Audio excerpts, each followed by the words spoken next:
Hi, and welcome to the Long Range Shooting and Custom Rifle Building podcast presented by Wolf Precision Incorporated, where we learn about and share long range shooting and custom rifle building. I am your host, Jamie Dotson, and welcome to the show.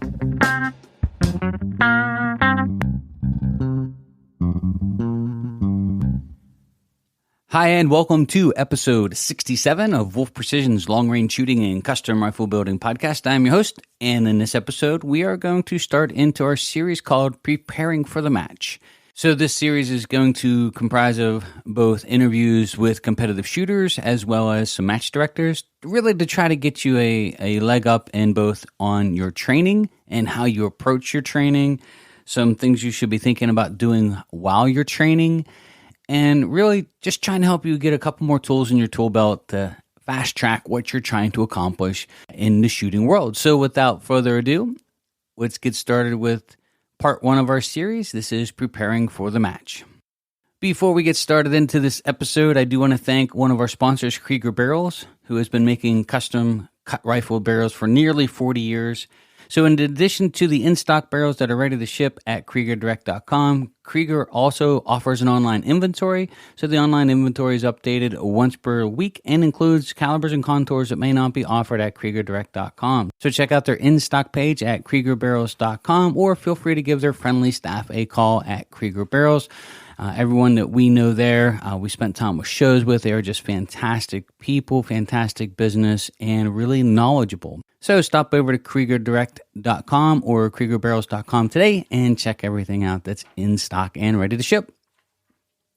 We'd also like to thank Trigger Tech Triggers for being part of the show. Trigger Tech makes world-class triggers, and we use them here solely. They're in all of our school rifles. So they have their new 2-stage trigger out right now. Fantastic trigger. We are selling and installing those every week.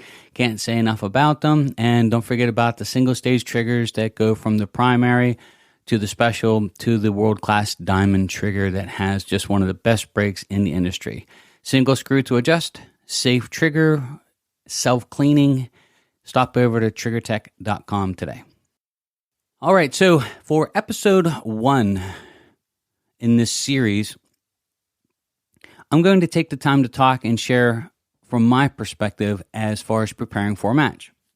And so I'm going to take my Wolf Precision hat off and sort of talk to you personally on what I've gone through as far as learning the art of marksmanship, all the tips and tricks that I can sort of share with you to get you a quick start, to get you up and running as quickly and efficiently as possible, as well as maybe share a couple stories with you of things that I've learned at matches that were just real eye-openers. So I'm going to lead this series off myself, and this is going to be coming from Jamie Dotson here at Wolf Precision.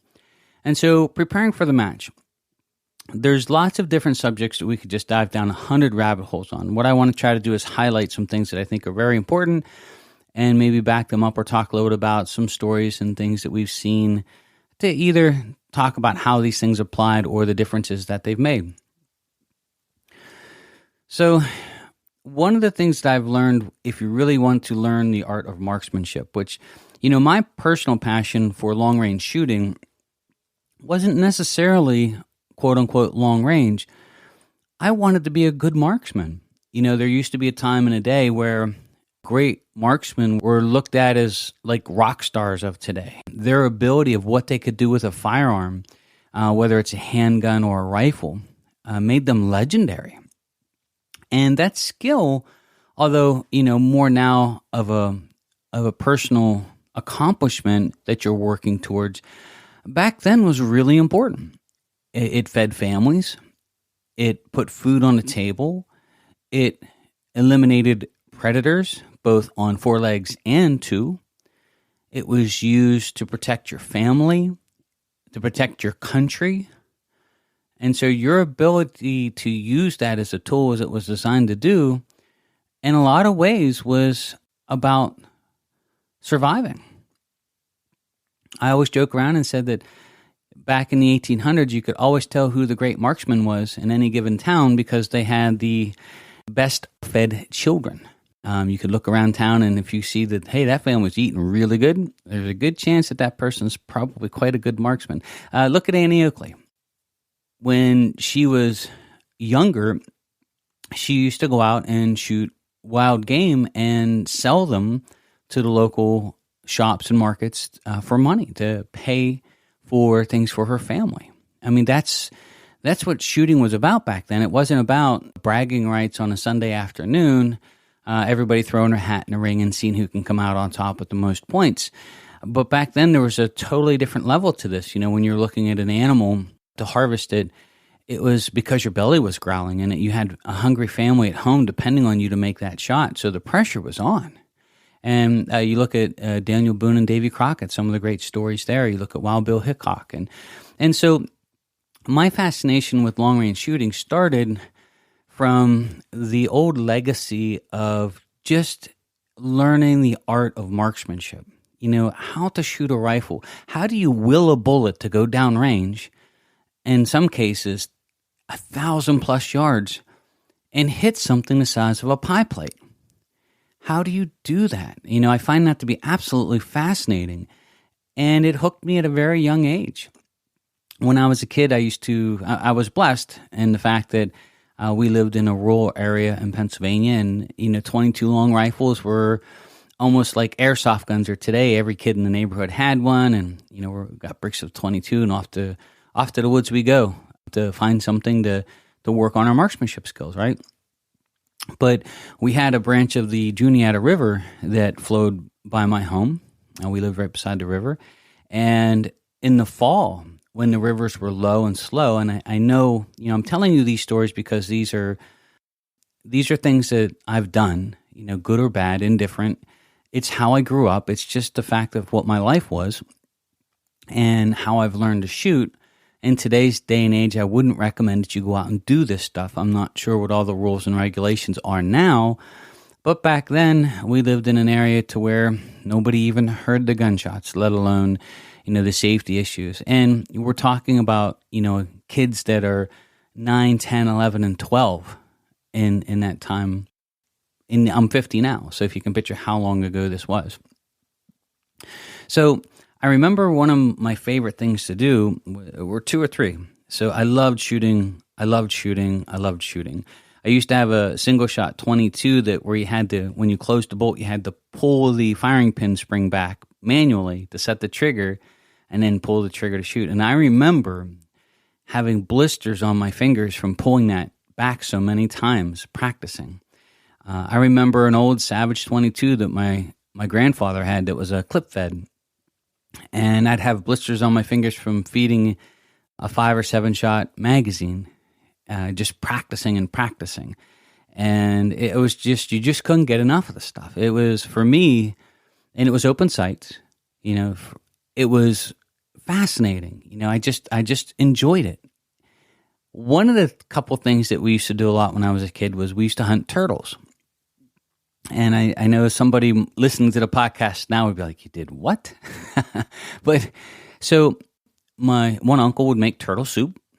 I actually thought it was really good. And if you've never tried to clean a snapping turtle or something like that, they're actually really difficult to clean.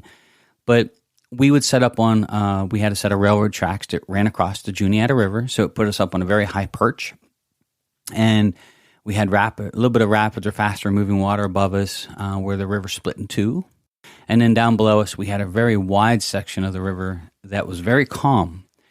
And for those that have ever hunted or tried to harvest turtles before, you have to shoot them in the head. And a lot of times, the only thing sticking out of the water is their nose.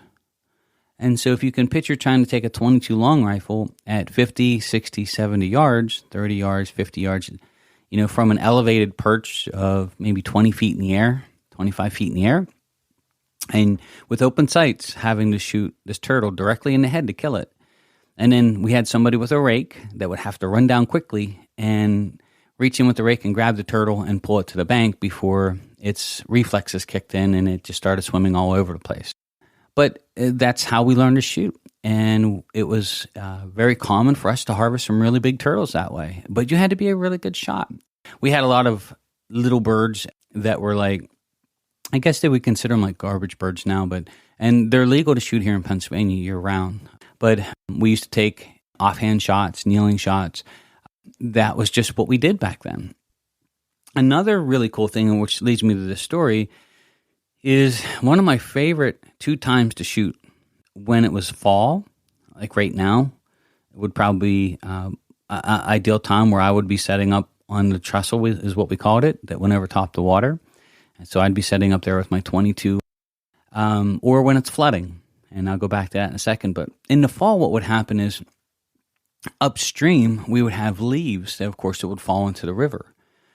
And one of the things when you're shooting into the water that I found when I was a kid was it was like the world's perfect shoot and see. So if you can picture like what the reaction is when people shoot steel today, you go bang and then cling, they get that reactive target and they get that instant feedback as well as the gratification of a good hit. Well, if you've ever shot a 22 long rifle in the water at distance, it makes a really good pop and a big splash in the water. And what I used to do when I was a kid, open sights, both eyes open, so all I would see would be the dot of the front sight, is I would pick out different leaves at different distances. And we could be talking in excess of truly over 100 yards. And I would sit up there and I would follow the leaf and I would break the shot and I would see if I could shoot that leaf. And, big maple leaf or whatever it is coming down the river, and you instantly got feedback. So it's just the way I grew up shooting, and it's not good or bad, and I'm not promoting for everybody to go out and start shooting leaves in the river, but, these are my childhood stories. It is what it is. You can't go back and change it, and, whether it's frowned upon today or not is irrelevant. We're talking about, in the 70s and early 80s.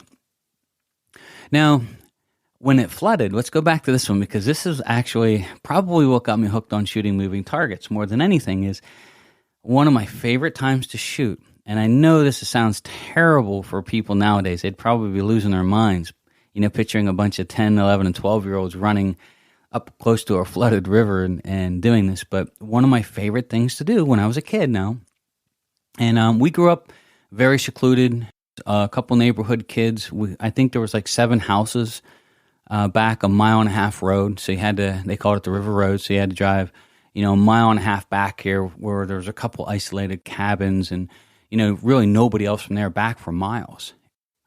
So where we were at, we were isolated.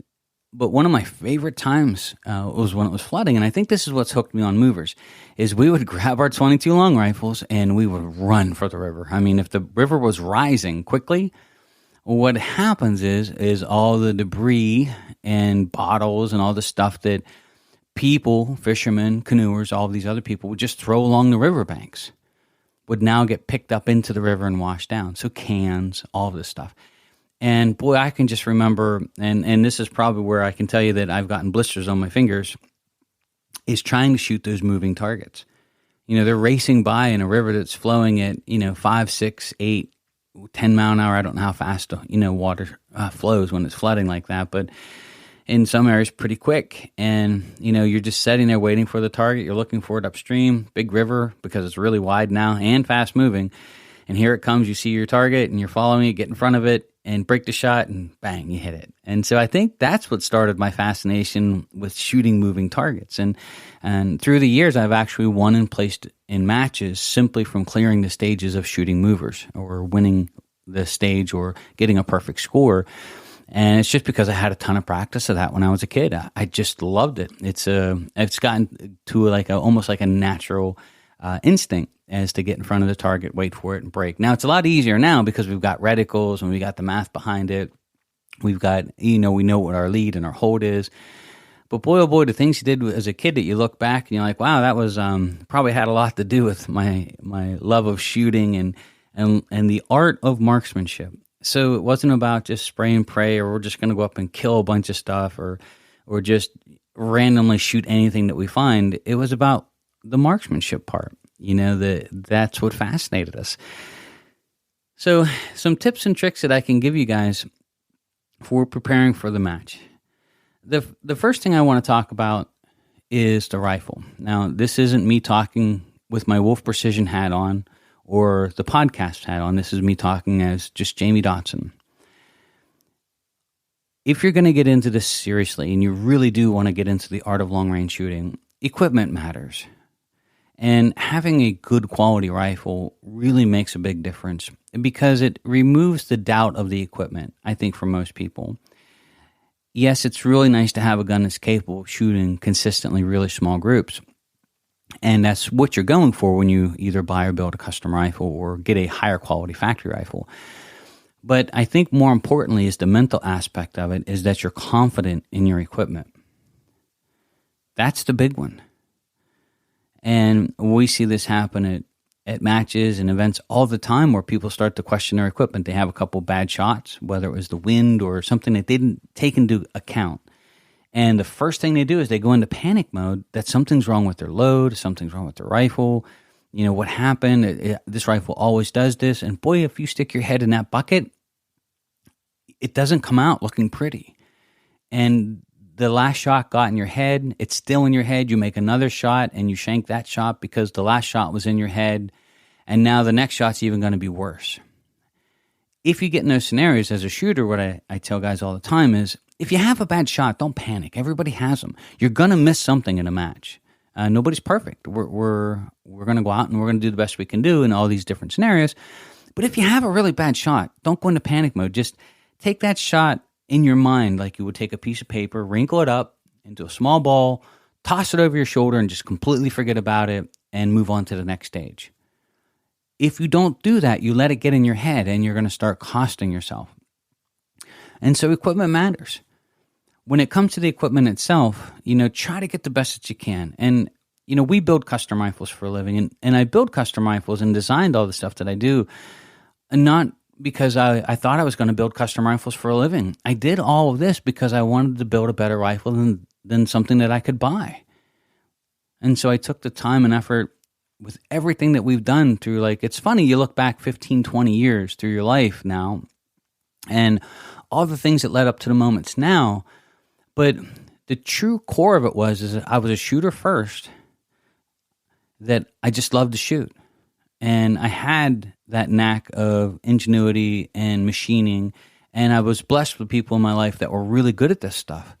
And I started working towards, okay, well, I'm just going to build my own because I want to make sure that it's as perfectly perfect as possible. And I know what went into it because I built it.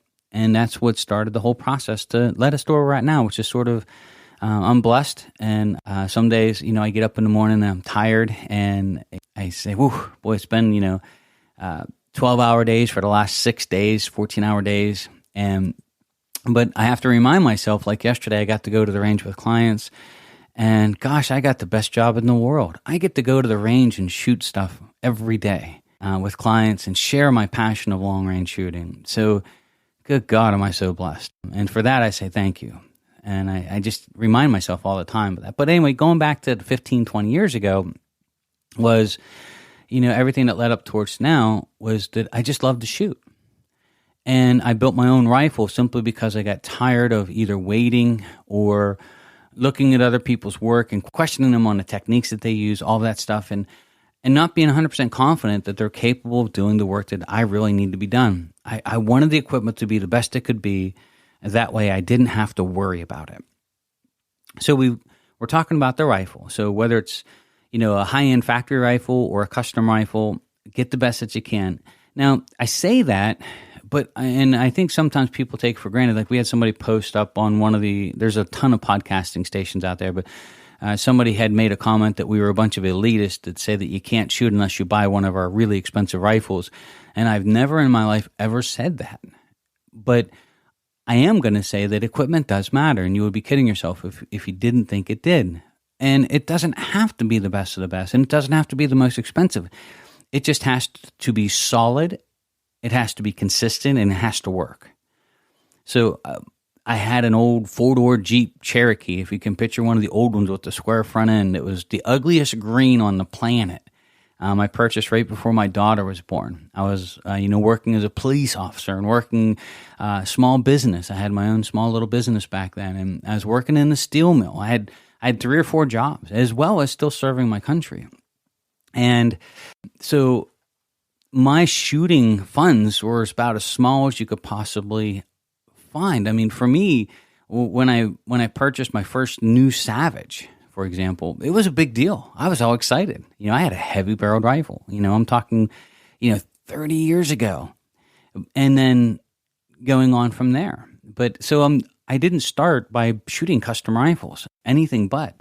I was blessed as my shooting career that I had really great sponsorships. And so I had companies that had sponsored us. We've been in the outdoor industry. We filmed. We've done some outdoor varminting. And so we had help. But I tried not to take anything for free. If somebody offered, like we had other corporations that sponsored us as shooters, and they would allow me to purchase things at a discount to help. And so I did all of that. I went out and sought sponsorship to help lower my cost of constantly improving my equipment and getting better and more into the game. And so equipment matters. You don't have to start with the best, but get the best that you can with what you have. And then from there, of course, we can talk about stocks and the fundamentals of marksmanship, but I just want to touch base on equipment for a couple more minutes. Make sure that the stock is fully adjustable, that it can fit you properly. Make sure you have a full-length Picatinny rail that you can slide your scope back and forth on the rail a little bit if you need to set the eye relief properly. So you got to make sure that the rifle fits you properly and that you have a little bit of adjustability there. Make sure you don't have a lot of flex in the stock. If you have a factory rifle that flexes a lot, make sure you replace it with an aftermarket stock that's going to be solid. And not all aftermarket stocks are great. So be really careful and picky in selecting, what you purchase as an aftermarket stock to fit you properly. Beyond that, trigger. Of course, Trigger Tech's a sponsor here at the show, but a great trigger means a lot. Doesn't have to be the lightest trigger, but it's got to be a good trigger. The gun has to go off exactly when you want it to with a bang. There can't be squeeze, squeeze, squeeze, and the gun surprises you. That's not marksmanship. Then we get on to the rings and the scope. I like to use very high-quality rings because it's what's holding my scope to my rifle. I don't lap rings. I make sure I use a one-piece Picatinny rail on top of the action. That way I'm not using a two-piece system that allows any type of misalignment to transfer to the rings that transfer to the scope. So one-piece Picatinny rail is how I like to mount all of my optics. And then here's the other thing, and then we'll get on to the preparing for the match part. If you spent $1,500 on your rifle, you should spend $1,500 minimum for your scope. The optics on today's rifles mean a lot. We're asking them to track like a mechanical Swiss clock.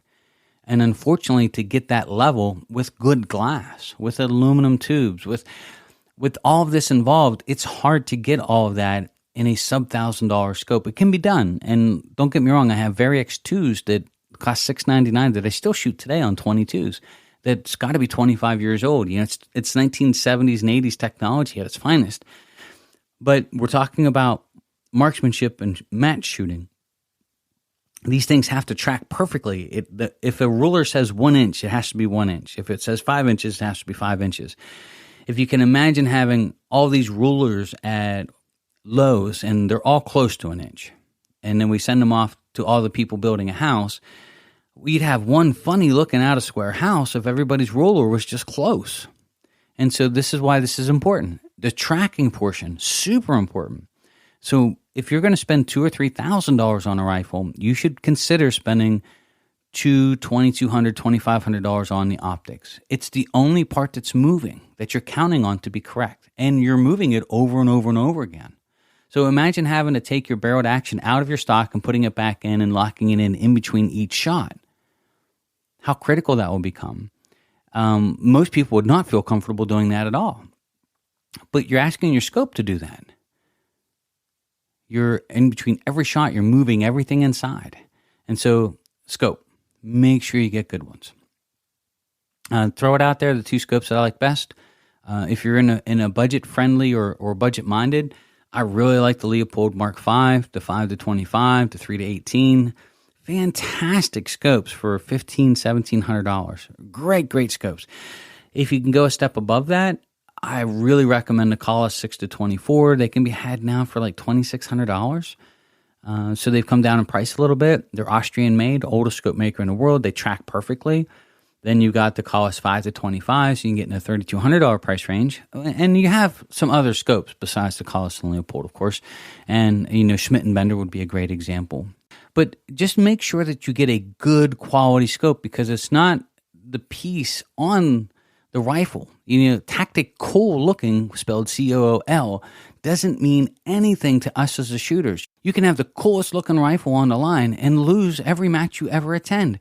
I always like to say it's like you go to your mall, your local mall, and you see this big giant lifted truck up in the air with the 35-inch tires all looking like it's going to crawl up the side of the Colorado Rockies, right? And the only thing they did is they lifted the body off the frame. It's a poser. It looks the part, but it's not going to work for what it was designed to. And then if you take a Jeep Rubicon, which is really legitimately designed to do that type, and then you put a 3-inch suspension lift like an Old Man Emu from ARB that not only gives you the raise, but actually is a functioning off-road shock that will handle the wear and tear you're going to do to it. So, for example, it's a totally different thing. They look the same in the mall parking lot. They absolutely do. At a distance, you'll be like, wow, there's some nice-looking trucks, or that's a nice-looking Jeep. But it's not the look of it that matters. It's when you start looking at it closely, is one really the tool for the job, and the other one is to drive back and forth through the drive-thru at McDonald's. A friend of mine had purchased a Chevy truck, and he put a very cheap, I guess it was like a spacer kit or something on the truck. And the truck factory rode great. I was actually shocked. I've been in the truck many times, rode great down the road. I was like, wow, this is a really nice truck, and rode really nice. But he put, I guess it was a leveling kit in the front and 2-inch just spacer lift or something on it. It wasn't very expensive either. Oh, good God. The truck rode awful. The suspension totally changed. It was hard. It didn't handle the same. He was not happy with it at all, but it looked cool and he could put bigger tires underneath it. So don't be that guy, like make sure that when you set your rifle up, don't worry what it looks like from the outside. Worry that it's functional for the tool that you need it to be used for. So if it's going to climb up the Rockies, it could be the ugliest suspension on the planet, or maybe, it's people don't see what the working parts are. They just see the big tires and the lifted body, but there's a totally different. They're totally different for the real tool designed for the real job and the poser that's in the mall parking lot. They're completely different animals and used for totally different things. So I guess what I'm saying is don't be the guy that has the lifted pickup truck in the mall parking lot with the body lift on it. I mean, don't get me wrong, they look cool, but that really isn't an off-road designed truck. It's an off-road looking truck. Same thing with the rifles. There's a lot of scopes out there that look like tactical scopes. They have all the knobs. They have big elevation and windage. They're all this matted gray or, whatever they do to them. But they're posers. When you look under the hood or under the body of the vehicle and you start looking at the suspension or the mechanics of the scope, then all of a sudden you're like, yeah, this is a scope that belongs on the guy's rifle that just shoots at 100 yards and wants a really cool looking rifle. It is not a functioning tool. It is not designed to shoot the way that we need it to shoot.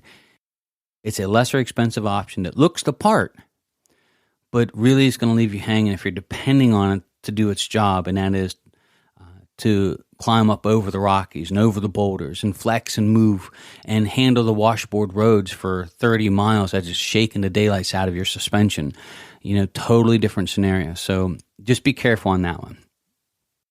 All right, so let's get into preparing for the match, the heart of it, and going over some things to think about. When you get into match shooting, here's some things.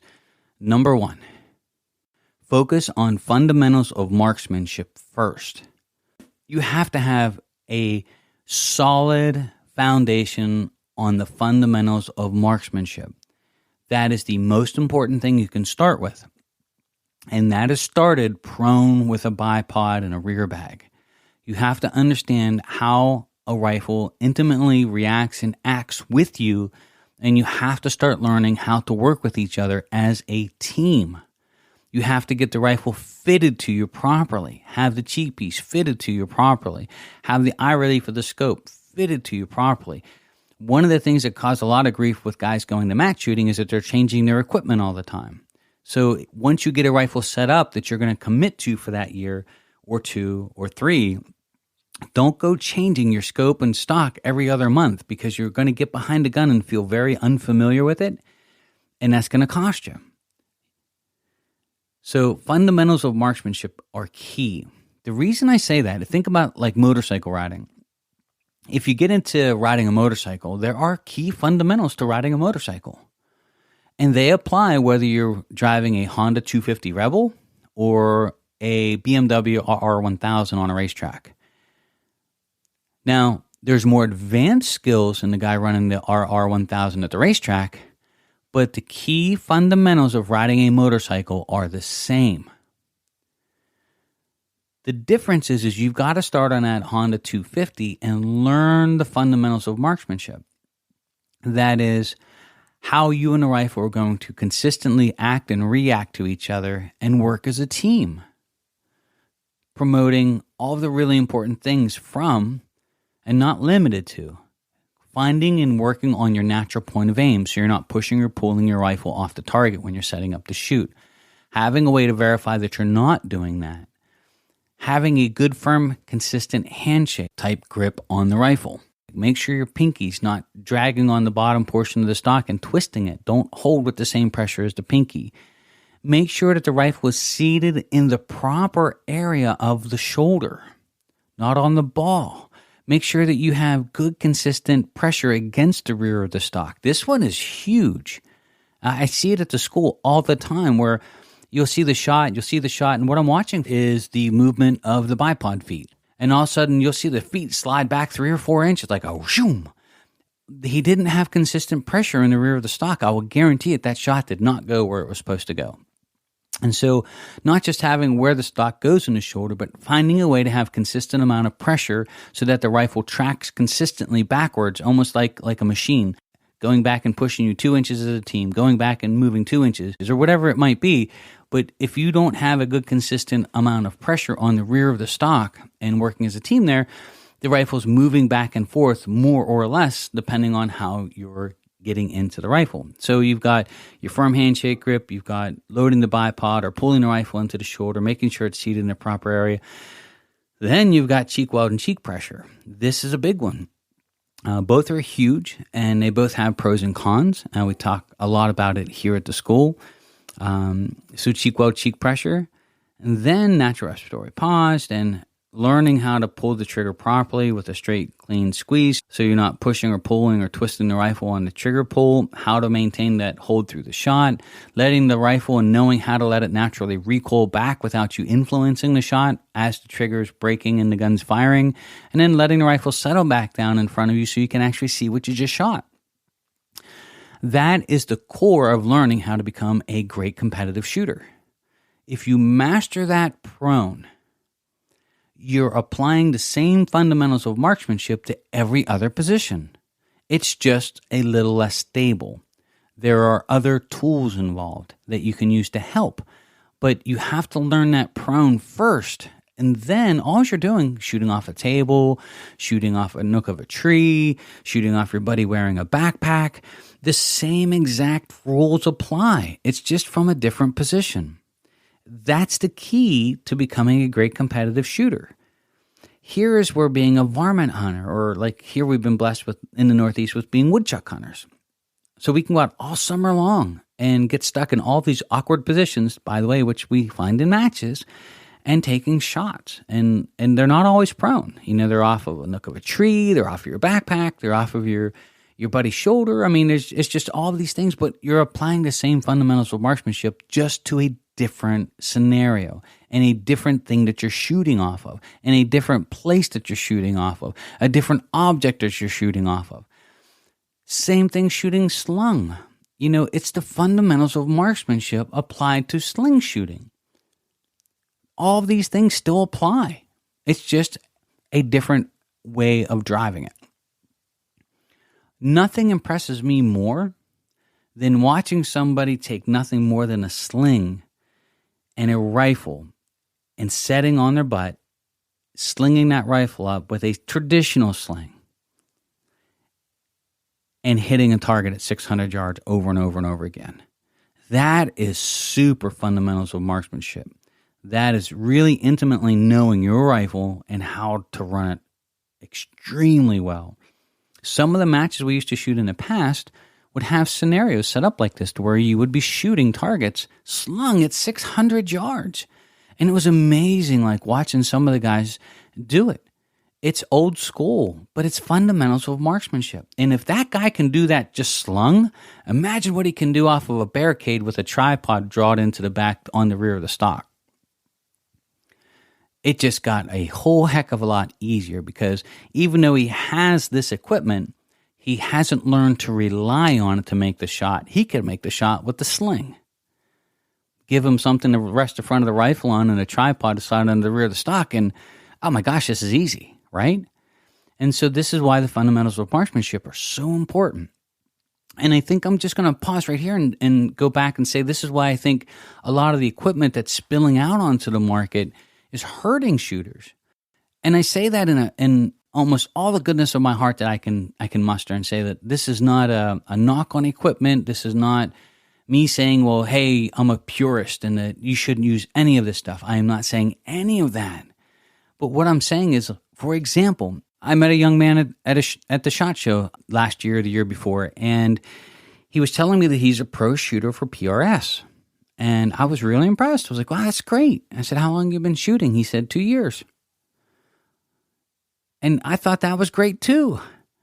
But what I see as the problem is the equipment allows you to go faster than what it normally takes to practice to get to that level. So it fast tracks you up the board faster as far as points go, which I have to say, if you're going to go really compete in a PRS match, you're going to use this equipment because you're going to leave points out if you don't. So I'm not faulting anyone from using this equipment. But what I am saying is that for new shooters, the danger is they've learned to depend on the equipment to make the shots because they don't know how to do it without it. They're not solid enough on the fundamentals yet to understand that that equipment is an asset, but really not needed. One of my friends and one of our instructors here at the school, his name is Walt, and a great guy. I just love him to pieces because when he goes to a match, he is like the simplest guy on the planet. He has his rifle, a sling, a bipod, and a very small rear bag. That is it. And he's not there to compete and win the match. He would love to, I'm sure.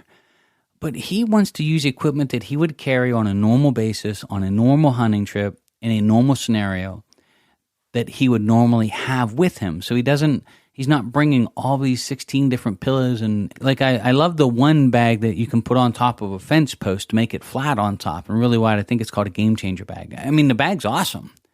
But isn't the point of shooting off the fence post, to learn how to shoot off of a fence post and not put a giant 16-pound, 2-foot by 2-foot bag on top of it? And so I think just the one thing to be careful of when you're learning the art of fundamentals of marksmanship is learn the fundamentals of how to shoot the rifle, then use all the tools to your advantage, but be careful that you don't learn to depend on the tools to make the shot. That's the big one to me. So this is going to be a 2-part series, I guess, for me to come back in and finish the part 2, or preparing for the match. Rather than making this an hour or 2-hour episode, I'm going to break this into 2 parts. Before I get into my final thoughts on this episode right here, I do want to take the time to thank MDT Chassis. MDT is a sponsor of the show, and we really do appreciate all the guys that are on board with us here. It helps us tremendously because we take a lot of time away from the business itself to do the podcast. It does require a lot of equipment and time and effort and editing, and we really do appreciate all the help in allowing us to purchase the parts and pieces and tools and all the things that we need to keep the podcast up and running and current and sounding great. So MDT, thank you so much.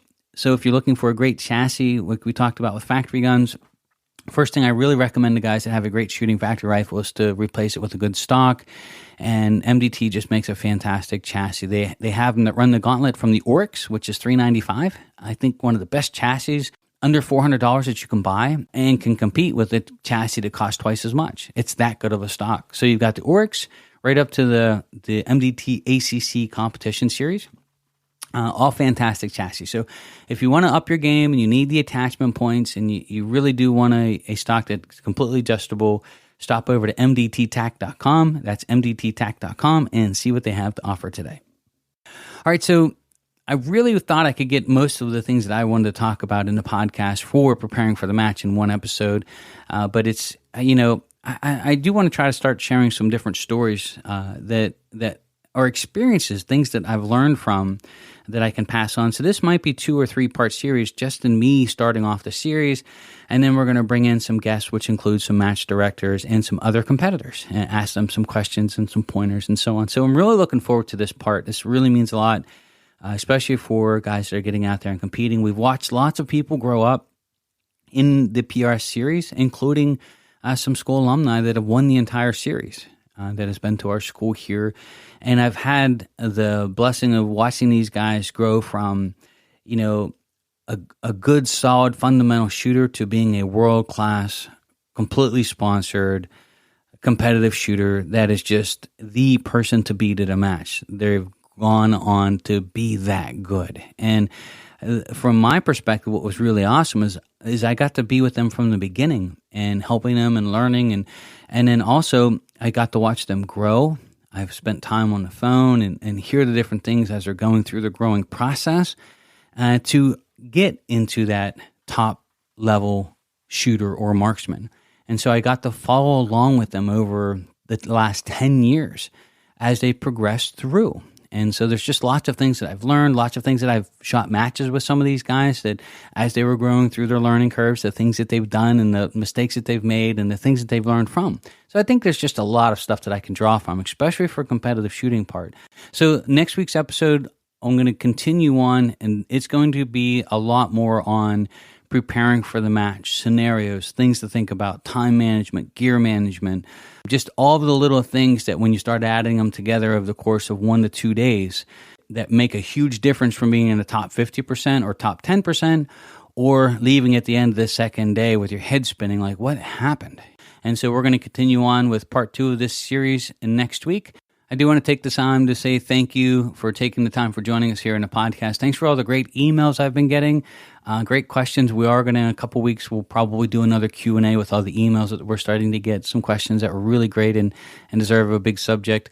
We are going to try to do a podcast on advanced hand loading. And so we are talking to a couple people right now to bring on the show that might want to be interested in doing that, as well as trying to do a video series to try to help out a little bit. We've gotten lots of requests for that as well. And so that is on the docket for next year to try to work on hard. But again, thank you so much for taking the time for joining us here.